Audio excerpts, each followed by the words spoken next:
his mic. Good afternoon, everybody. Just had a series. We're hearing from allies. We're hearing on the questionnaire. The questionnaire is designed to give allies a clear sense to put in writing formally their responses, what they want us to know. We're not hiding the ball at all. And we just received several of the questionnaires, so we're looking forward to reviewing them. And I'll go back and report to Secretary Hegseth on the progress we've made here, the momentum we have.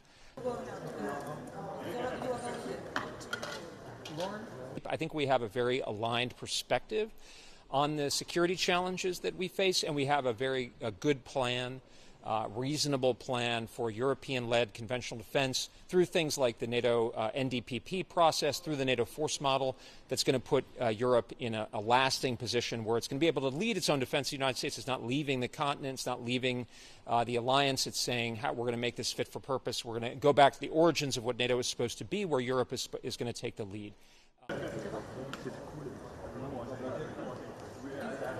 We are looking at it from the logic of strategic rigor in line with the national security strategy from President Trump at the White House, and then at Secretary Hegseth level, obviously also with the President's approval, the national defense strategy, our priority missions on the Western Hemisphere and the First Island chain, but also the important alliance that we have here, as well as the ability to project power.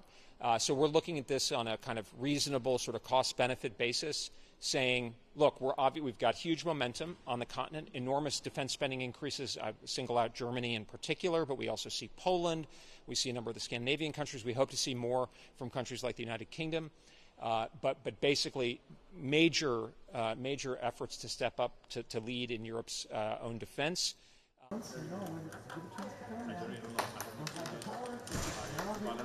It's a historic shift that looking out half a century from now, people will look back and say Germany is going from essentially functionally demilitarized in the NATO 2.0 era to very rapidly rearming in the context of collective defense. Germany is one of the largest economies in the world. That's one of the reasons why we can reasonably expect a NATO 3.0, a Europe-led, conventional defense of the continent to be viable, because Germany alone is a huge economy, and we see a Germany that's very collaborative. I just met with the Deputy Defense Minister. We have very practical, very results-oriented discussion about how do we look at co-production, how do we collaborate, how do they understand what we're doing. General Brauer came and briefed us at the Pentagon on Germany's new military strategy and its defense plans.